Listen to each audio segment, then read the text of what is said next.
I was standing in my garage measuring where I'd put my new workbench when I heard the distinctive clicking of high heels on concrete behind me. And I knew before I even turned around that Susan Whitmore had found another reason to make my life miserable. "Carter, we need to talk about your garage situation," she announced, her voice carrying that particular tone that said she'd already made up her mind about whatever she was about to demand. I set down my tape measure and turned to face the HOA president of Meadowbrook Estates, our upscale neighborhood in Aurora, Colorado. Susan was in her mid-40s, with the kind of blonde highlights that required monthly maintenance and an expression that suggested she'd just bitten into a lemon. She wore a pristine white parka, despite the fact that the ice storm everyone had been talking about wouldn't hit for another 2 days. "What about it?" I asked, keeping my voice neutral. I'd learned in the 6 months since moving here that engaging with Susan on an emotional level only made things worse. "The weather forecast is predicting a severe ice storm starting Wednesday night," she said, stepping into my garage without invitation. "The entire neighborhood could lose power for days. My garage is currently being renovated and I need somewhere to park my Mercedes. Your garage is the only one on the street with enough space." I blinked at her, trying to process what she'd just said. "You want to park your car in my garage?" "It's only sensible," Susan said, looking around my garage as if she were already planning where she'd put her vehicle. "Your truck can handle the elements. My Mercedes cannot. The HOA bylaws state that residents must help each other during emergencies." "That's not what the bylaws say," I replied. I'd read them cover to cover when I moved in, specifically because I'd heard about Susan's reputation. They say residents should be considerate during emergencies. They don't say I have to give up my private property. Susan's eyes narrowed. "I am the HOA president, Carter. I think I know what our bylaws say better than you do. Besides, this is just for a few days. It's the neighborly thing to do." "My answer is no," I said firmly. "I need my garage space. I have equipment in here and my truck stays inside during storms like this." "We'll see about that," Susan said, her voice dropping into what I'd come to think of as her threat register. "I'm calling an emergency HOA board meeting tonight. We'll discuss your lack of community spirit." She turned and walked out, her heels clicking ominously as she went. I watched her get into her silver Mercedes, which was currently parked in her driveway, completely fine and not in any danger from a storm that was still 2 days away. My neighbor Dan came over about 10 minutes later. He was a retired firefighter in his 60s with the kind of weathered face that suggested he'd seen it all. "I saw Susan leaving your place," he said. "Let me guess. She wants something." "She wants to park her Mercedes in my garage during the ice storm," I said. Dan whistled low. "That woman has some nerve. She tried to get me to cut down my oak tree last year because she said it blocked her view of the mountains. Never mind that the tree was here 20 years before she moved in." "What happened?" I asked. "I told her no, she tried to fine me, I got a lawyer, and suddenly the fine disappeared," Dan said. "Susan backs down when you stand up to her, but you have to actually stand firm. Most people in the neighborhood just give in because it's easier." "I'm not giving in," I said. "This is my property. I paid good money for this house, and that includes my garage." "Good for you," Dan said. "But watch out. Susan doesn't like being told no and she'll get creative." I should have taken Dan's warning more seriously. That evening, I received an email notification about an emergency HOA board meeting scheduled for 7 o'clock that night. The agenda listed one item: discussion of community cooperation during weather emergencies. I showed up at the community center at 6:55, along with about 15 other residents who'd been curious enough to attend. Susan sat at the head of the table with the other 2 board members, Patricia and Robert. Patricia was Susan's best friend and agreed with everything she said. Robert was a quiet accountant who mostly stayed out of conflicts. "Thank you all for coming on such short notice," Susan began once the meeting started. "As you know, we're facing a potentially severe ice storm in the next 48 hours. During times like these, our community must pull together." She went on for about 10 minutes about community spirit and helping one's neighbors. I waited for her to get to the point. "It has come to my attention that some residents are unwilling to help their neighbors during this crisis," Susan continued, her gaze landing on me. "Specifically, there are homeowners with available garage space who refuse to share that space with residents whose vehicles are more vulnerable to ice damage." "You're talking about me," I said, standing up. "Let's be clear about what's actually happening here." "Susan wants to park her Mercedes in my garage because her garage is being renovated. This isn't about community spirit. This is about her personal convenience." A murmur went through the small crowd. Several people turned to look at Susan with interest. "I am merely suggesting that those with resources should share with those without," Susan said, her voice tight. "Your truck is designed for harsh weather. My vehicle is not. Then you should have planned better before starting your garage renovation right before winter," I said. "My garage is my private property. The HOA doesn't have the right to dictate how I use it." "Actually," Susan said, pulling out a folder, "according to Section 8, subsection D of our HOA bylaws, the board has the authority to make reasonable requests of homeowners during declared emergencies. I am officially declaring this ice storm an emergency and requesting that you make your garage available." I pulled out my phone and opened the bylaws document I'd saved. Section 8, subsection D says the board can make requests regarding common areas during emergencies. My garage is not a common area. It's private property. Robert, the accountant, cleared his throat. "Carter's right. That section doesn't apply to private property." Susan shot him a look that could have frozen water. "We can take a board vote on how to interpret the bylaws." "You can interpret them however you want," I said. "But that doesn't change what they actually say. I'm not giving up my garage space." The meeting went on for another 30 minutes, with Susan trying various angles to pressure me into compliance. She suggested that refusing to help during emergencies could be considered a violation of the Community Standards Clause.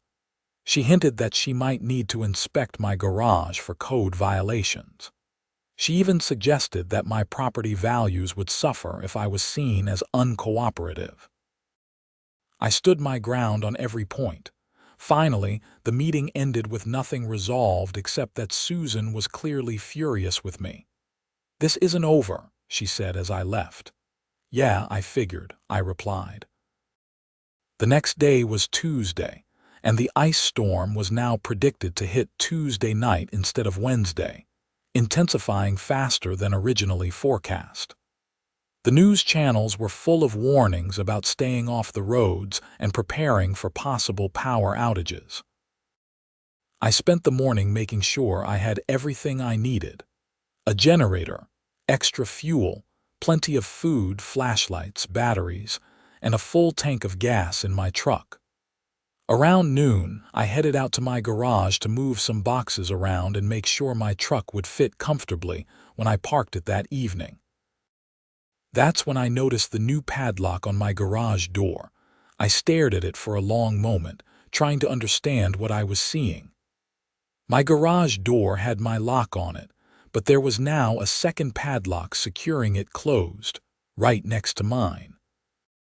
This padlock was brand new and definitely not something I'd installed.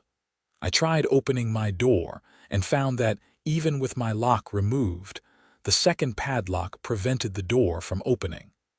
Someone had literally locked me out of my own garage. I pulled out my phone and called Susan immediately.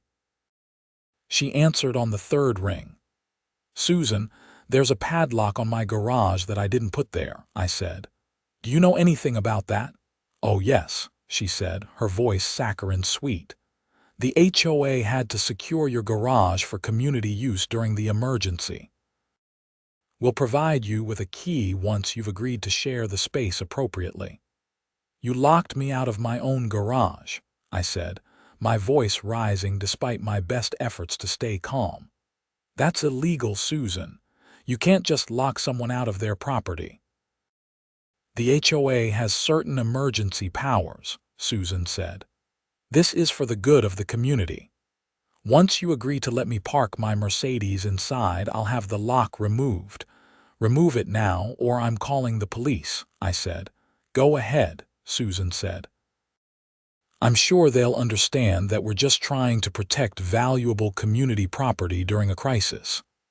"It's not community property. It's my property," I said, but she'd already hung up. I looked at the padlock, then at my phone, then back at the padlock. Part of me couldn't believe that Susan had actually done this. The other part of me, the part that had dealt with her for 6 months, wasn't surprised at all.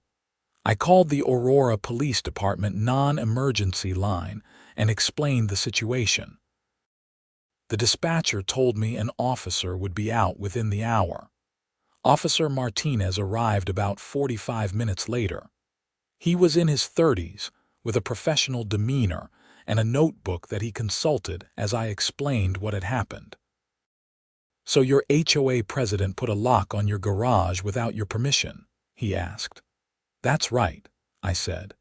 "She wants to use my garage space for her car during the ice storm, and when I refused, she locked me out of my own garage."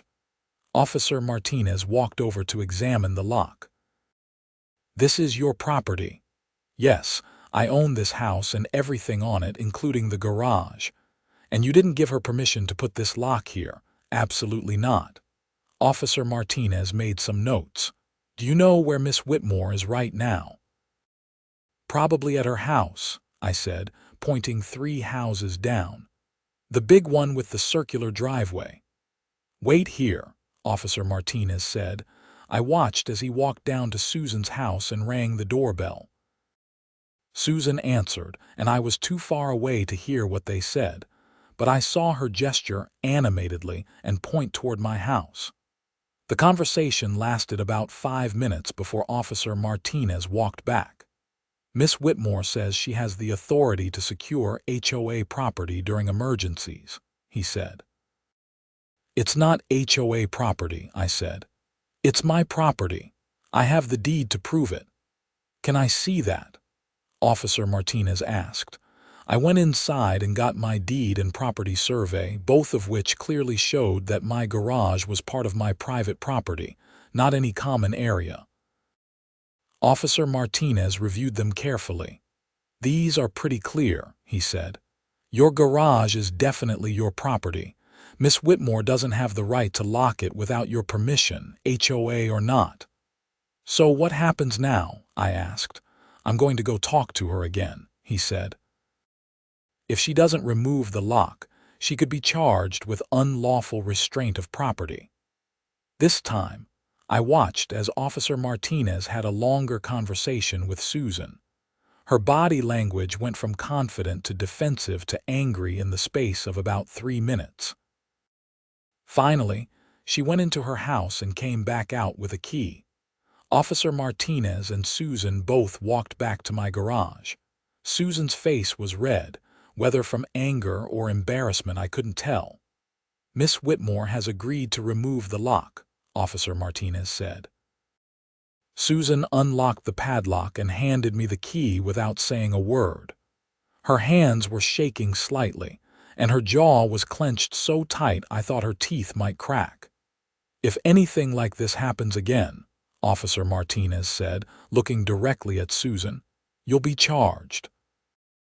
HOA or not, you can't prevent someone from accessing their private property. Is that understood?" "Yes," Susan said through gritted teeth. Officer Martinez turned to me. "Keep that key as evidence just in case, and if she tries anything else, call us immediately." "Thank you, officer," I said.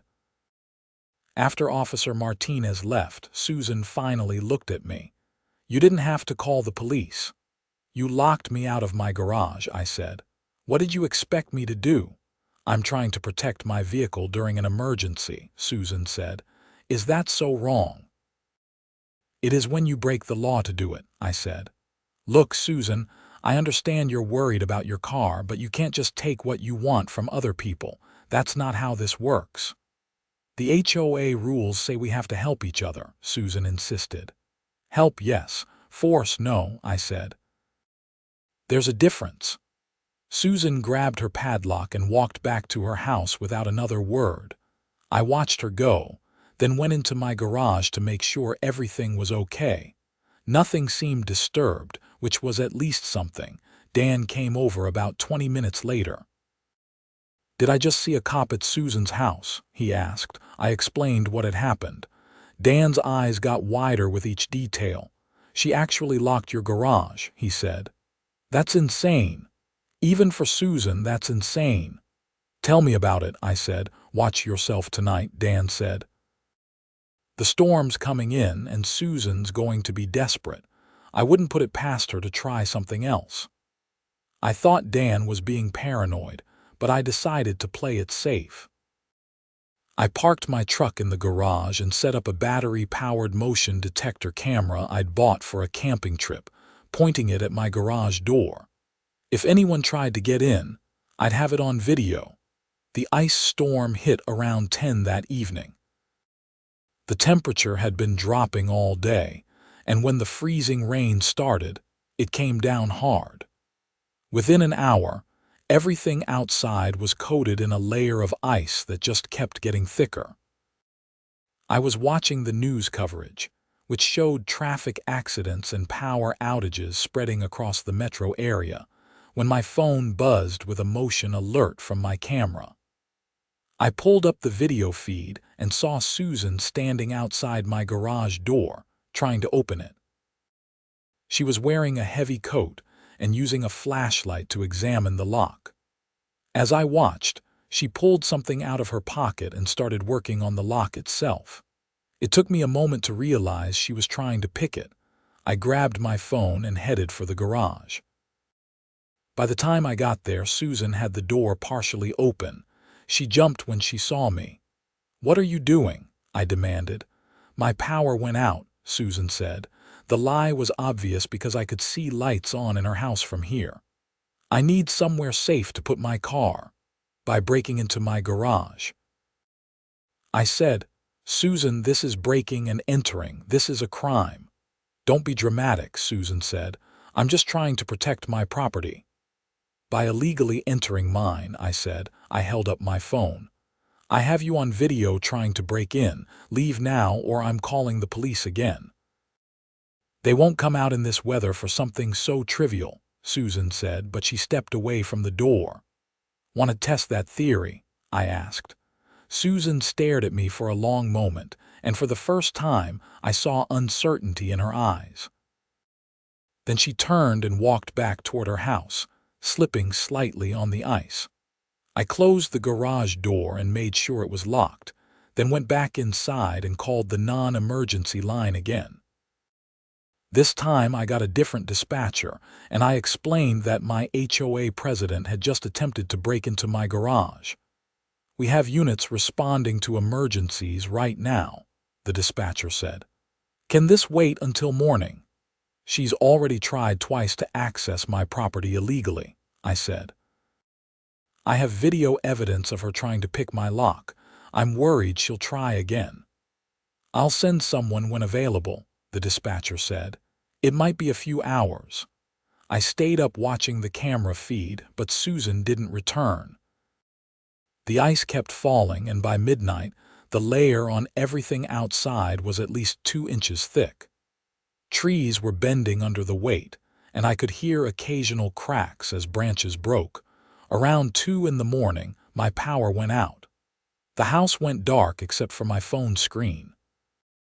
I'd expected this and had my generator ready, but I decided to wait until morning to start it up. For now, I could survive with flashlights and the camping gear I'd set up. I must have dozed off around 4 because the next thing I knew, my phone was buzzing with another motion alert. The timestamp said 6:30 in the morning. I pulled up the camera feed and felt my stomach drop. Susan was back at my garage, but this time she'd brought tools. She had a crowbar and was actively trying to pry open the door. The video showed her working at it with determination, her breath visible in the freezing air. I didn't bother confronting her this time. I just called 911. 911, what's your emergency? Someone is breaking into my garage right now, I said. I have video of her trying to force the door open with a crowbar. Is anyone in danger? The dispatcher asked. Not immediately, but she's actively committing a crime, I said. I'm sending a unit now, the dispatcher said. Stay inside and don't confront her. I watched on my phone as Susan continued working on the door. She'd actually managed to bend the frame slightly when I heard sirens in the distance. Susan heard them too because she suddenly froze, crowbar in hand, and looked around. 2 Aurora PD vehicles pulled up, their lights flashing. Susan dropped the crowbar and tried to walk away, but she slipped on the ice and went down hard. 2 officers got out and helped her up, then walked her back to my garage. I went outside when one of the officers waved me over. The officer was a woman in her 40s with sergeant stripes on her uniform. I'm Sergeant Chen, she said. You reported a break-in. That's right, I said. I showed her my phone with the video footage. This is the 3rd time she's tried to get into my garage. The first time was yesterday, and I have video of that too. Sergeant Chen watched the video, her expression getting more serious with each replay. And who is this? Susan Whitmore, I said. She's the president of our HOA. She wants to park her car in my garage during the storm, and she's been trying to force me to let her. We had a call yesterday about a lock on this garage, the other officer said, consulting his notes. Officer Martinez responded. That's right, I said. She locked me out of my own garage trying to force me to let her use it. Sergeant Chen turned to Susan. Miss Whitmore, is this accurate? I need to protect my vehicle, Susan said. She'd scraped her hand when she fell and was holding it gingerly. My garage is being renovated, and this storm could cause thousands of dollars in damage to my Mercedes. His truck can handle the weather. It's only fair that he share his space. But this is his private property, Sergeant Chen said. You don't have the right to break into it, regardless of your reasoning. I'm the HOA president, Susan said. I have certain authorities during emergencies. Not this authority, Sergeant Chen said. Madam, I'm placing you under arrest for attempted breaking and entering. You can't be serious, Susan said. Over a garage. Over attempted burglary of someone's private property, Sergeant Chen corrected. You've been warned once already and you came back with tools to force entry. That's a felony. I watched in shock as Sergeant Chen handcuffed Susan and read her rights. Susan protested the entire time, insisting that this was a misunderstanding and that she had every right to access the garage for community purposes. Can I see all your video footage? Sergeant Chen asked me. I sent her all 3 videos, the one of Susan trying the door the first time, the one of her trying to pick the lock, and the one of her with the crowbar. Sergeant Chen reviewed them all on her phone. This is pretty clear, she said, especially the crowbar footage. That's felony burglary right there. What happens now? I asked.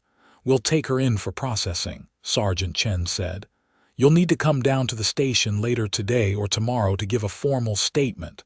The roads are bad right now, so whenever you can safely get there. Will do, I said. I watched as they put Susan in the back of one of the patrol cars. She was still arguing with them, her voice carrying across the icy street.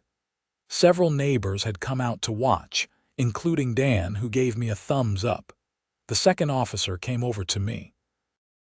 "You should document any damage to your property," he said. "Take photos of the garage door and frame where she was working with the crowbar." "I will," I said. After the police left with Susan, Dan came over. "That was something," he said. "I never thought I'd see Susan Whitmore in handcuffs." "Neither did I admitted. "Part of me feels bad, but she literally tried to break into my garage 3 times. "Don't feel bad," Dan said. "Susan has been bullying people in this neighborhood for years. Maybe this will finally teach her that she can't just do whatever she wants." Other neighbors started coming over throughout the morning, asking what had happened.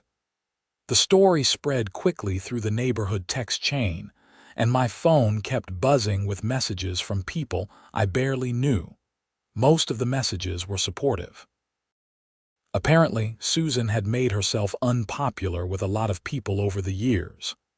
A few people tried to defend her, saying she was just trying to protect her property, but even they admitted she'd gone too far. Around noon, my phone rang with a number I didn't recognize. I answered cautiously. "Mr. Morrison, this is Patricia Webb from the HOA board." "Hi, Patricia," I said.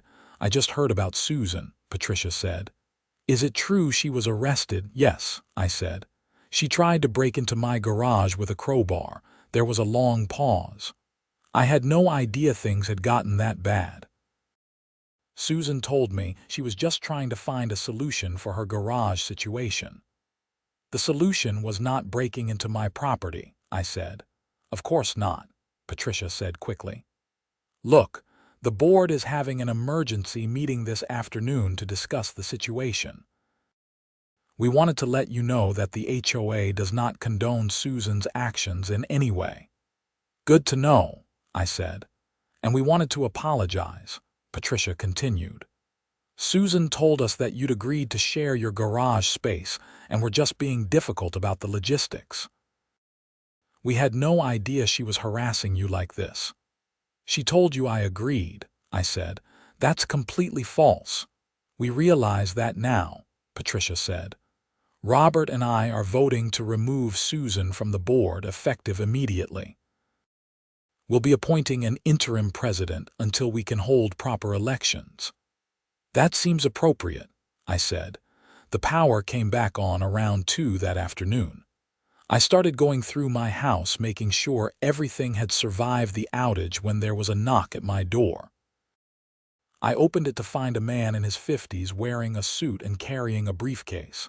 "Mr. Morrison, I'm David Chen, Susan Whitmore's attorney." "Okay," I said cautiously. "My client is very sorry about the misunderstanding," he said. "She's willing to drop all of this if you'll just agree not to press charges." "There's no misunderstanding," I said. "Your client tried to break into my garage 3 times. I have video evidence. And I'm not the one pressing charges. That's up to the district attorney." "But you could choose not to cooperate with the prosecution," Chen said. "Look, Susan made a mistake. She's under a lot of stress with the garage renovation and the storm. Surely we can work this out between neighbors." "Susan has been harassing me for months," I said. "This wasn't a one-time mistake. She locked me out of my own garage, tried to pick the lock, and then came back with a crowbar. That's not stress. That's criminal behavior."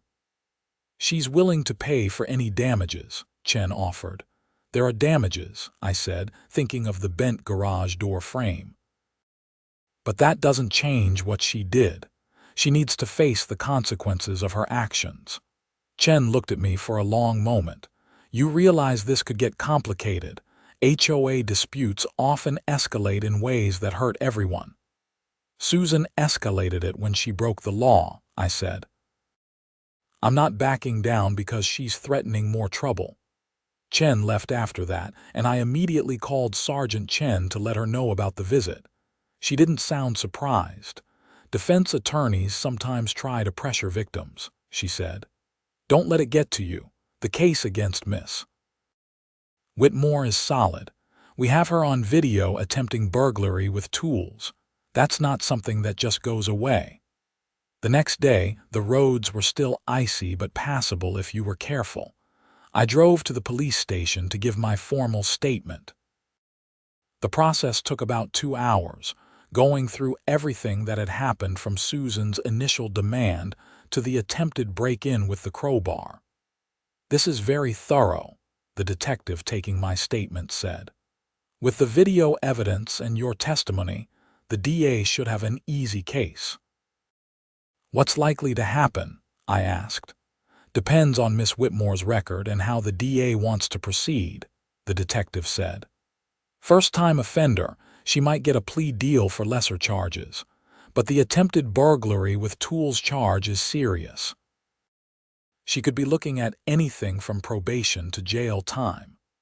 I drove home thinking about that. Part of me felt guilty about the possibility of Susan going to jail.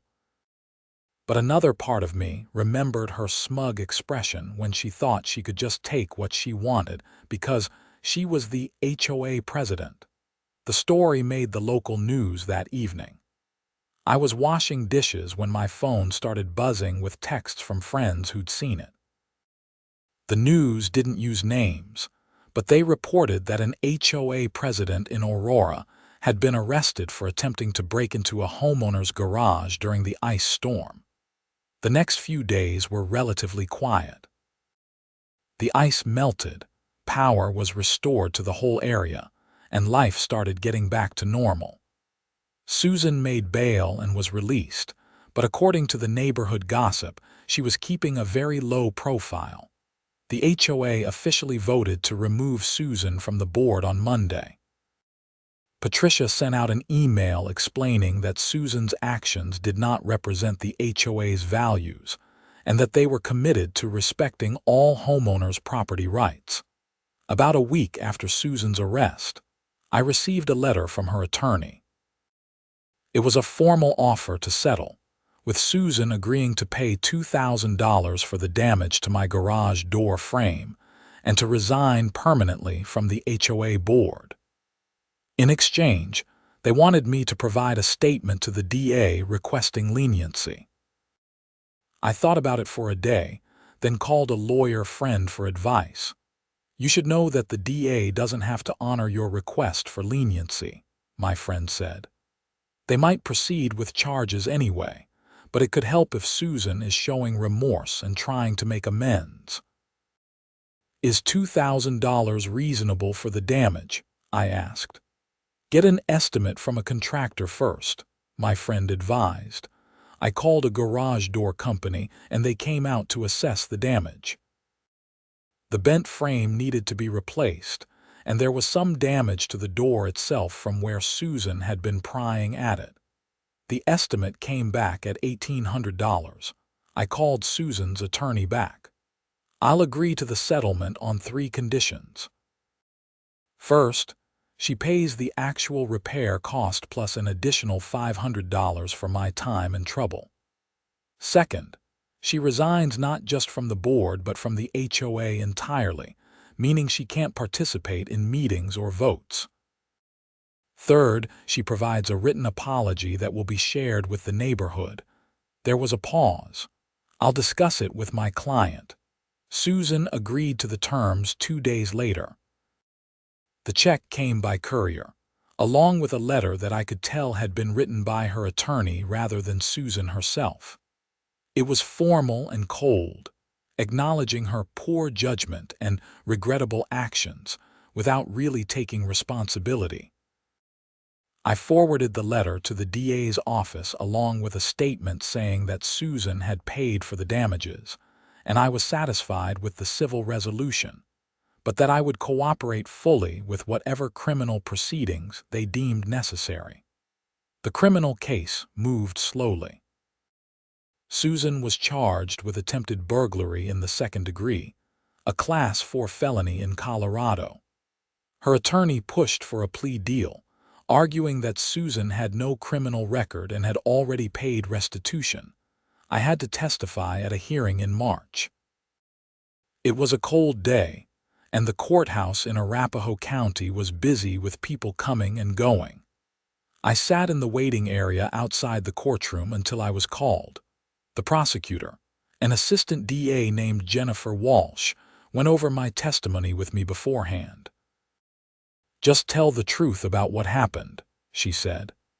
"We have the video evidence, so we mainly need you to establish the context and confirm the timeline."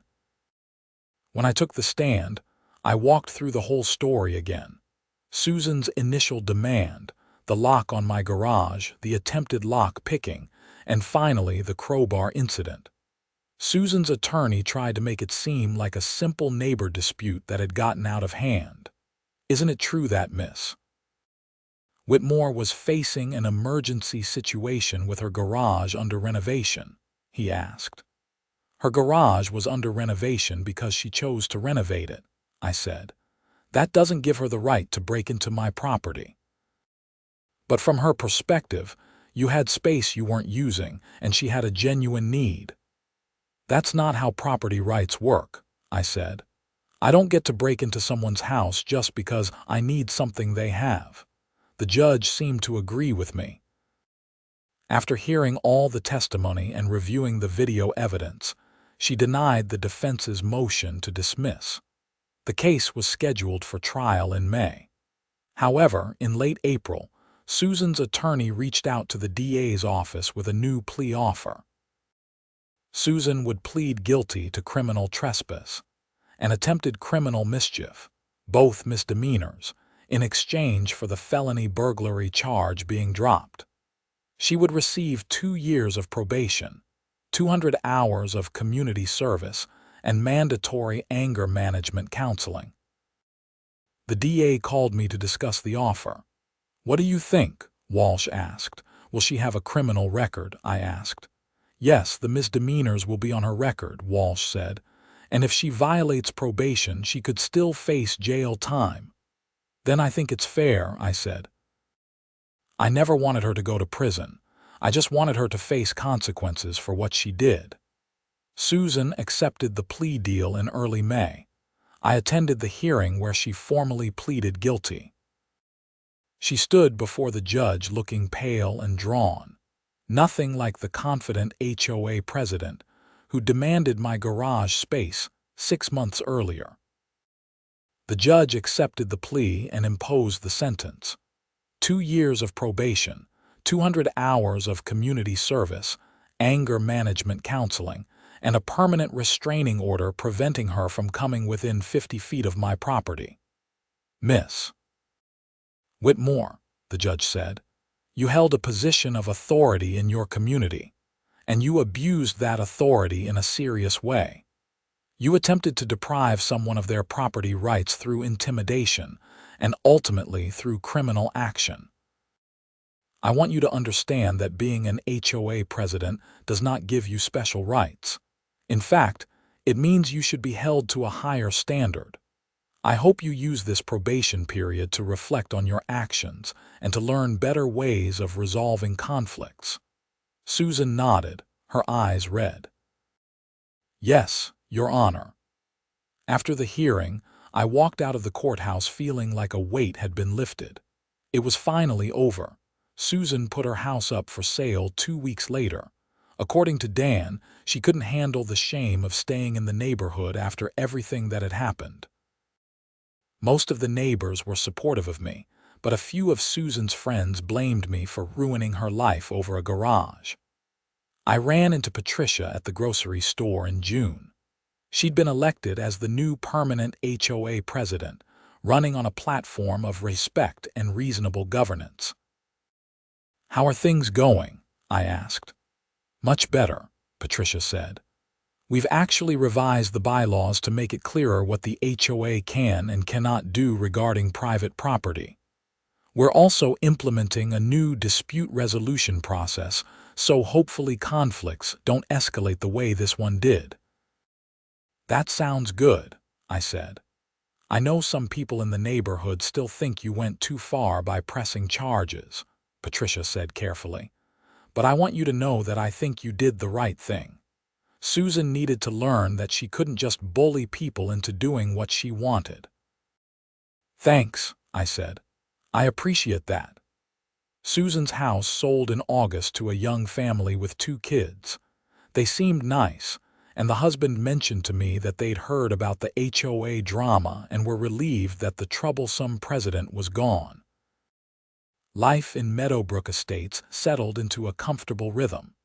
The new HOA board was reasonable and focused on actual community issues rather than power trips. My garage door was repaired and functioned perfectly. My truck stayed in my garage during storms, just as it should. In September, I was working in my garage when Dan came over with a beer for each of us. "I heard Susan violated her probation," he said. "What? How?" I asked. "Apparently she got into it with someone at her new place and ended up getting physical," Dan said.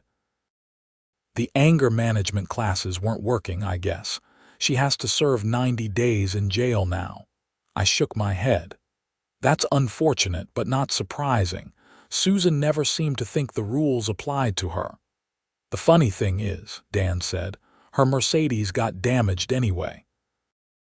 Someone told me a branch fell on it during a storm at her new place because the parking lot doesn't have covered spaces." We both laughed at the irony. Susan had been so desperate to protect her car that she'd committed crimes to do it, and in the end, it hadn't made any difference. As fall turned to winter and the first snow of the season began to fall, I sat in my warm house with my truck safely in my garage where it belonged. The whole experience had taught me something important about standing up for your rights, even when it was uncomfortable. Some people said I should have just let Susan park in my garage to keep the peace. But giving in to bullies doesn't keep the peace. It just teaches them that bullying works. Susan learned the hard way that you can't take what doesn't belong to you, no matter what title you hold or what excuses you make. The next HOA meeting I attended was in November.